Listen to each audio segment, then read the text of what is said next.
Hi, my name is Zipeng. I'm designer, art director, illustrator, and animator, also the founder of design studio Dazzle.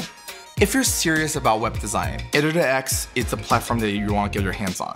It has a lot of impressive design capabilities that I want to show you some of them. When I'm designing for web, I just think about the relationship between the audience and the content.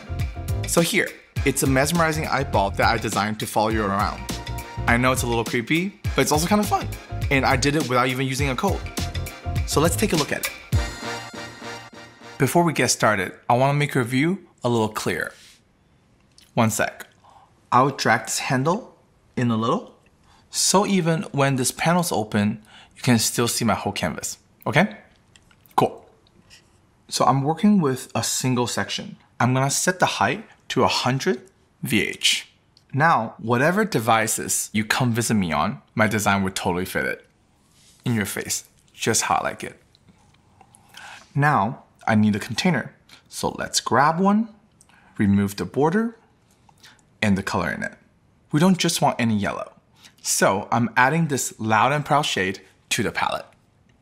I'll fix up this width. So the design needs to spill over both sides of the viewport. So I'll set the width to 110 VW and the height to 105 VH. Yep, that should work. I'll dock to the center like this and make sure the margins are all set to 0. Now I'm setting the overflow behavior to scroll in both directions. And I don't need a scroll bar, so I'll toggle this off.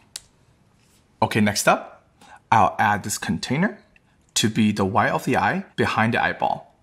And I'll get rid of the shadow. Let's take a quick look at the sizing. It's fluid and it's set to 36%.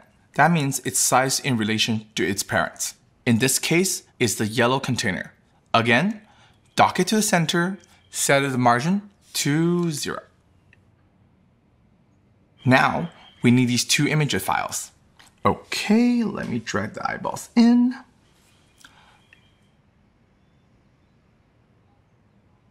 And next, the lovely eye socket.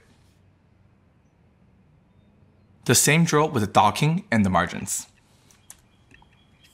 So from the layer panel over here, I'll keep an eye on it. What's going on in this section, rearrange things if I need. And I'll shift this eyeball a bit so it's dead in the center. And toggle on fixed position because it needs to stay put wherever I scroll for that creepy watching effect. Keep in mind, using the fixed position will override any docking you had into place.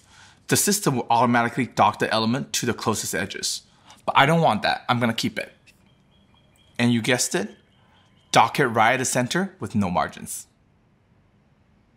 Now for the text. Just for fun, here we go. Looking for love.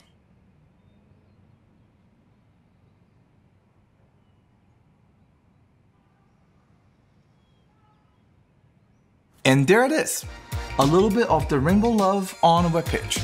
I hope a lot of people can relate to this feeling and enjoy scrolling around. Coming up next, I'll get your taste bud going with a neat trick called sticky positions. See you there. So if you like this video, you can find more in the thumbnails here.